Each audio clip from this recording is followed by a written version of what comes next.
శ్రీవారి భక్తులకు భగవంతుడిని వైసీపీ దూరం చేసిందని జనసేన ఎమ్మెల్సీ నాగబాబు విమర్శించారు. ఈ మేరకు ఆయన ఒక వీడియో విడుదల చేశారు. తిరుమల కొండపై వైసీపీ దోపిడీ అంతా ఇంతా కాదు. గెస్ట్ హౌస్లో 500కు దొరికే రూమ్ ఛార్జీలు 1000 రూపాయలకు పెంచారు. ఏ మాఫియాని సంతోషపెట్టడానికి ఇలా చేశారో ప్రజలకు తెలుసు అని తెలిపారు. ఒక సగటు భారతీయుడిని, ఒక హిందువుని, అదేంటి మీరంతా నాస్తికుడు అనుకుంటున్న నాగబాబు హిందువుని అంటున్నాడని అనుకుంటున్నారా? ఆదిశంకరుల అద్వైతం, రమణుల ఆత్మజ్ఞానం, వీళ్ళిద్దరూ చెప్పిన నిరాకార స్వరూపమైనటువంటి ఆ పరమాత్మను నమ్ముతాను. హిందువు అనేది ఒక నమ్మకమో ఒక మతమో కాదు, ఇది ధర్మం, మన జీవన విధానం. అవివేకుల్ని అజ్ఞానుల్ని ఎడ్యుకేట్ చేసేలా చెప్పాలంటే ఇది ఒక జియోగ్రాఫికల్ ఐడెంటిటీ కూడా. ఆసేతు హిమాచలం నుంచి హిందూ మహాసాగరం వరకు ఈ పుణ్యభూమిలో పుట్టిన ప్రతి ఒక్కడూ హిందువే. ఈ దేశంలో, ఈ ధర్మంలో చార్వాకులు కూడా చోటుంది. కాబట్టి నేను నిఖార్సైన హిందువుని. నా ధర్మాన్ని గౌరవిస్తూ ఇతరులను కించపరచకుండా బతుకుతున్న ఒక ప్రౌడ్ సనాతన హిందువుని. అందుకే నాకు ఎమ్మెల్సీగా కౌన్సిల్లో మాట్లాడే అవకాశం రాగానే హిందూ మతం కోసం పాటుపడే అర్చకుల చాలని జీతబత్యాల గురించి మాట్లాడాను. మరి వైసీపీ నాయకుల సంగతి ఏంటంటారు? రండి చూద్దాం.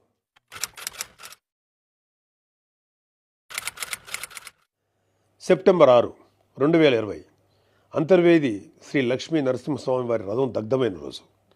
రాష్ట్ర వ్యాప్తంగా ఉన్న హిందువులందరి మనోభావాలు దెబ్బతిన్న రోజు. అప్పటి వైసీపీ ప్రభుత్వం ప్రతిపక్షాల ఒత్తిడికి తలొగ్గి కేసుని సిబిఐకి అప్పచెప్తామని చెప్పింది. కట్ చేస్తే 2023లో ఒక హిందూ హక్కుల యాక్టివిస్టు ఆర్టీఐ వేశాడు. దానికి సిబిఐ ఏం సమాధానం చెప్పిందో తెలుసా? అసలు ఈ కేసు మేము టేకప్పే చేయలేదని చెప్పారు. మసిపూసి మారేడికాయ చేయడంలో ఎక్స్పర్ట్స్ అయినటువంటి ఒక్క వైసీపీ నాయకుడైనా దీని మీద మీడియాలో మళ్ళీ మాట్లాడడం చూసారా? అయినా వీళ్ళకి అవతల వాళ్ళ పర్సనల్ జీవితాల మీద ఉన్న ఇంట్రెస్ట్ మన హిందూ దేవాలయాల మీద ఎక్కడ ఉంటుంది?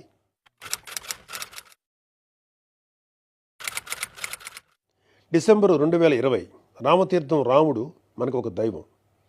మహావిష్ణువు అవతారం మాత్రమే కాదు, అంతకు మించి ఈ దేశం తాలూకు ఆస్తిత్వం రామకథలో ఉంది. ఒక మనిషి ధార్మికంగా ఎలా బ్రతకాలో రామాయణం చెప్తుంది. రామాయణంలో మారీచుడు చెప్తాడు, రామో విగ్రహవాన్ ధర్మ సాధు సత్య పరాక్రమ అని. ఈ భూమి మీద రాశీభూతమైన ధర్మమే శ్రీరాముడిని నమ్మే జాతి మనది.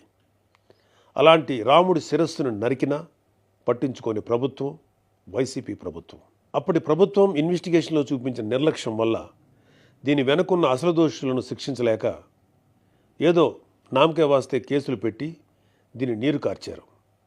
అయినా మీకు మీ మంత్రులకి రిలీజ్ సినిమాలకు రివ్యూలు ఇవ్వడం మీద ఉన్న శ్రద్ధ రాముడి మీద ఎందుకు ఉంటుంది?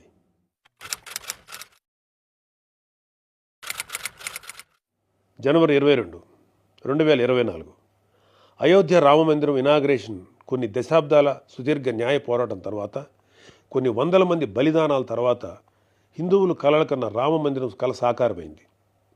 దేశమంతా ఒక పండగలాగా దీన్ని సెలబ్రేట్ చేసుకున్నారు. మన రాష్ట్రం నుంచి పవన్ కళ్యాణ్ గారు, చంద్రబాబు నాయుడు గారు కూడా వెళ్ళి అందులో పాలు పంచుకున్నారు. కానీ ఈరోజు హిందువుల మీద ఎక్కడ లేని ప్రేమ వలకపోస్తున్న వైసీపీ నాయకుడు గారు కనీసం ఫార్మాలిటీకైనా ఒక ట్వీట్ కానీ ఒక వీడియో బయట కానీ పెట్టారా? పోనీ మీ స్టాండ్ ఏంటో ఓపెన్గా ప్రజలకు చెప్పే దమ్ము అయినా మీకుందా? మీకు వ్యతిరేకించే ధైర్యం లేదు. అలా అని అభినందించే సంస్కారం అంతకంటే లేదు. వెరసి మీ మనసులో హిందువుల మీద కుళ్ళు కుతంత్రాలు తప్ప ఇంకేమీ లేవు. టీటీడీ భక్తులకి భగవంతుని దూరం చేసిన వైసీపీ పూట గడవని పేదవాడి దగ్గర నుంచి వజ్రాల కిరీటాలు చేయించే కోటీశ్వర్ల వరకు అందరి కోరిక ఒకటే, ఆ కలియుగ దైవమైన వెంకటేశ్వర స్వామివారి దర్శనం ఏడాదికి ఒకసారైనా చేసుకోవాలని. ఒక సామాన్య భక్తుడు నెల నెలా డబ్బులు కూడబెట్టుకుని మరి ఆయన చూడడానికి కొండ మీదకు వెళ్తాడు. అలాంటి కొండ మీద అకామిడేషన్ ఛార్జీలు మీరు ఒక్కసారి ఎలా పెంచుతారు? నందకం, పాంచజన్యం, కౌస్తుభం, ఒకలామాత గెస్ట్ హౌసుల్లో 500కి దొరికే రూమ్ని 1000కి ఎలా పెంచారు? నారాయణగిరి గెస్ట్ హౌస్లో 1700 రూపాయలు చేశారు. ఇది సామాన్యుణ్ణి భగవంతుడికి దూరం చేసే ప్రయత్నం కదా? నువ్వు ఎవరిని, అదే ఏ మాఫియాని సంతోషపెట్టడానికి ఇది చేసావో అర్థం కారంత అమాయకులు అనుకుంటున్నావా ప్రజలు? దర్శనాలు సేవలు అయితే ఇంకా దారుణం. ఏదో కాయగూరల బేరం ఆడినట్టు 10,000 చెయ్యి, దీన్ని 5,000 చెయ్యి అంటూ ఎంత నిర్లక్ష్యంగా మీ సుబ్బారెడ్డి బోర్డు మీటింగ్లో మాట్లాడాడో మొత్తం రాష్ట్రం అంతా చూసింది. అంత చులకన మీకు హిందువులంటే. ఇకపోతే తిరుమల మీద నువ్వు చేసిన దోపిడీ అంతా ఇంత కాదు. ఒకే ఒక ఉదాహరణ చెప్పాలంటే టీటీడీ కామన్ గుడ్ ఫండ్కి ఇచ్చే కాంట్రిబ్యూషన్ 2.5 కోట్లు ఉండేది. దీన్ని సెప్టెంబర్ 2021లో 50 కోట్లకు ఒక్కసారిగా పెంచేశావు.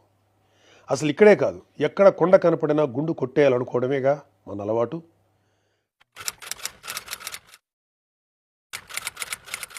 Declaration form. ప్రతి రిలీజియస్ ఇన్స్టిట్యూట్కి ఒక సాంప్రదాయం ఉంటుంది.